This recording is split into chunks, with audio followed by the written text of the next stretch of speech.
All right, so we had another really big leak from Nintendo, and this comes from that Gigaleak. And we've talked about this quite a bit as a ton of information that found its way off of a server that was storing info for Nintendo, and it has to do with like all kinds of stuff from Nintendo's past.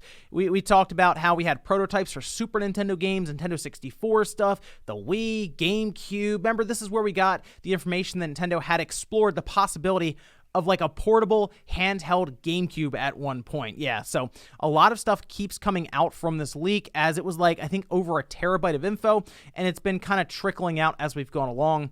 And the latest leak is very interesting because it shows the original concept of what the Switch was going to be, and it is completely different than what we have now from Nintendo and Nvidia. This, believe it or not, with the Switch, was probably going to be a successor to the 3DS, not the Wii U, and we'll go over all that here today. This is an extra video because I looked down the list of all of the stuff here, and I was like, it's not going to fit in a Newswave segment. So if you guys enjoy the video, make sure you like it down below to help out. And if you're new here, make sure you subscribe down below. Also, check out Newswave tomorrow morning, 8 a.m. Eastern Time, because there was another part of the leak that has to do with the Nintendo Ninjas and if they're actually real.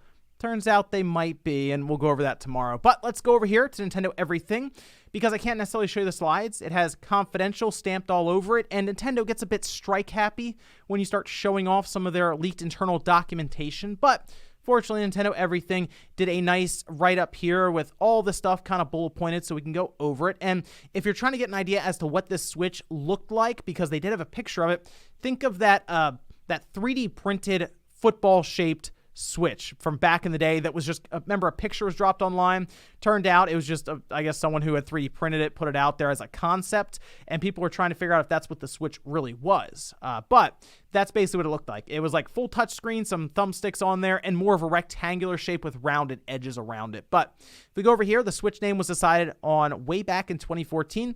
That makes a lot of sense, considering the late Satoru Iwata had quite a bit of influence on the Switch and what its overall concept was to be a hybrid system, or a system that was able to be played on a TV as well as in handheld mode. There's been a lot of speculation that the Wii U was like the early idea of what the Switch eventually turned into, and it makes a lot of sense if you kind of compare them. The console was to support 3D video and be backwards compatible with the 3DS, and that immediately tells me that I guess the overall storage medium they were going to use was going to be in the shape of a 3DS cartridge, because they would have had to use the same slot, or at least a similar slot. I assume that the cartridges themselves would improve in some way inside. It probably wouldn't need a massive bump based on the specs they are talking about here, because the specifications we will be getting into really show that it would not have been more powerful or even as powerful as the Wii U, but it would have been a nice bump from the 3DS itself. It says Nintendo's original Switch concept used an SoC from A.T. Ericsson, and back in 2014, there definitely wasn't any mobile chip on the market that would have allowed Nintendo to do what they wanted to with the Switch, especially with what we ended up with in 2017. NVIDIA didn't introduce the X1 until the beginning of 2015, and then it really hit the market later on that year. And it took a little while for that to start to drop off a bit with NVIDIA, and eventually they found Nintendo, and here we are with the Switch now in 2017 with the X1. At the time, I believe the NVIDIA had the K1, and it was right around what the PS3 and the 360 were doing, but it certainly wasn't as capable as what the X1 could do. So Nintendo trying to take a chip created from Ericsson, it wasn't going to be great. It was going to be better than the 3DS. That shouldn't have been too difficult to do, or even like the new 3DS, because that was fairly old hardware then, and it certainly around 2014, it was aging then too. So that wouldn't have been an issue. To be able to at least get a system more powerful than 3DS, no problem. Street Pass, Spot Pass, and pedometer features planned like the 3DS. It was not decided, but the final device would sport 1 or 2 screens, likely 1. They would go with 2 screens if they wanted to stick with the overall concept of it being a clamshell setup with 2 screens like the 3DS. But based on the picture they showed, it looked like they were going to go 1 screen. So I am curious about the idea of backwards compatibility with the 3DS, unless you turn it like into like the vertical mode and it kind of cuts it in half there, and you have a bottom screen and a top screen, even though it's all 1 screen. I guess that could have worked because that's how they did the 2DS technically, the original 2DS. It's all one screen, but it's cut right there in the middle, and you get two different screens out of it. The screen would cap out at 480p. The final Switch is 720p. Would not have worked in 2017. 480p, no. But if you look at it compared to, I guess, the 3DS, yeah, if it's this little handheld device, sure, that probably would have been okay. But definitely not with what the Switch is now. People already talk about trying to bump 720p up to 1080p. 480p would have been rough. This device would be able to broadcast video through Miracast. That would mean this concept would be for a portable console that does not dock into a TV, instead displaying video to a TV wirelessly while still having the unit usable, similar to the Wii U gamepad. Initially, whenever I think of wireless, I always think of like latency when it comes to button inputs, but the Wii U, for the most part, was pretty good, and that was the best part about it at the time, was for some games, a lot of them really, you didn't need the TV to play. You could sit there, as long as you're close enough to your Wii U. You get a little too far away and it won't work, but as long as you're within proximity of it, you could play the game on the couch without having to take up the TV, and that was a really good idea. This would have been technically you holding your handheld device, I guess, and it would show up on your TV and you could play it that way.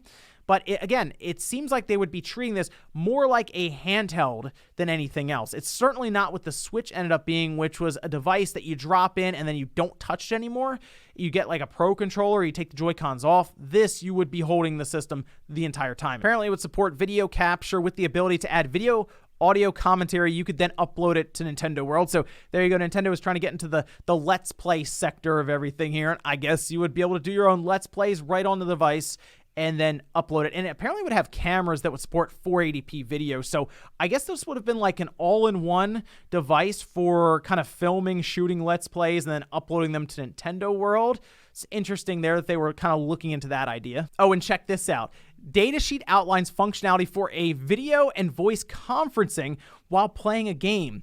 That sounds like party chat to me, and this was back in, 2014, 2015, when all this was kind of being put together and conceptualized. So they were talking about party chat and voice chat, I guess, through the system itself, and here we are now in 2020, about to go into 2021, and we're still asking for some of those basic features here. So no clue how that one got lost when they made the shift to what the Switch is now. The SD Switch would have dedicated hardware to facilitate the 3DS backwards compatibility.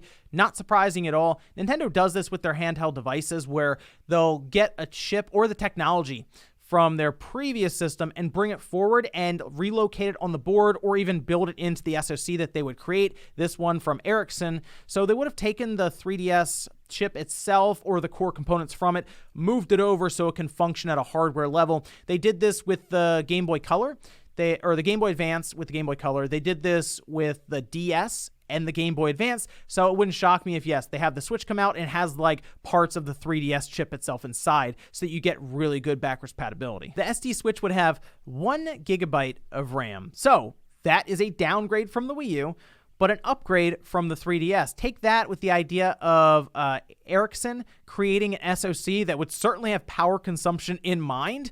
Yes, you would have had something that would have fit much more in line with the 3DS successor, which tells me, based on everything here, the Switch originally was going to be the next 3DS. And somewhere along the lines, the plans changed, especially in development when NVIDIA started to show up with their own chips like the X1, and Nintendo realized that they actually could do it. They could merge their console sector with their handheld sector and have this hybrid Switch system, which ended up being, at this time anyway, a massive success. I mean, really, it's going to be their best-selling home console ever. And it's interesting to see how things change so drastically in development with what we're seeing with these leaks. The thing that's most interesting to me about this whole thing with these leaks is that it almost feels like NVIDIA and their X1 might have been the big deciding factor in them shifting development, because if you look at it here, in March of 2015, Nintendo announced the NX for the first time. 2 months before that, NVIDIA announced the X1. A year later, in 2016, we start to get more and more information about this being a hybrid device, and I almost feel like Nintendo saw the presentation from NVIDIA, and they realized this chip would work in their system that they have conceptualized here, and they'd be able to go a step further and finally realize their hybrid concept. That is very interesting. But, I mean, if you look at it and see all the things they kind of left on the cutting room floor, the 3DS compatibility, which that would have been amazing day one. Think about picking up your Switch, day one with all the stuff we have now with it, and then also having access to the 3DS library using hardware from the 3DS with a chip inside of the Switch, I would have paid actually a bit of extra money for that. Like, let's say it was $350 instead of $300, but it has the ability to play 3DS cartridges as well. Yeah, I would have gone with that because it would have been more expensive to put that 3DS chip in there. It just would have been, because they weren't going to just plop it on the X1. It probably would have been somewhere else on the board. But wow, interesting stuff. And then, of course, we lost the idea of party chat, so who knows? There's always next year, right? But let me know what you guys think about this down below. It was such a fascinating thing to look through, to see the conceptualization of the Switch from where it started to where it ended up. You know what? I do think, though, they did a much better job with it towards the end when they decided to go with things like 4 gigabytes of RAM. They went with NVIDIA and their X1, which at the time in 2015 was the best option they had available to them. And it worked out, I would say, with them cruising along now with Switch sales all over the place. Thanks, guys, for watching, and I'll see you next time.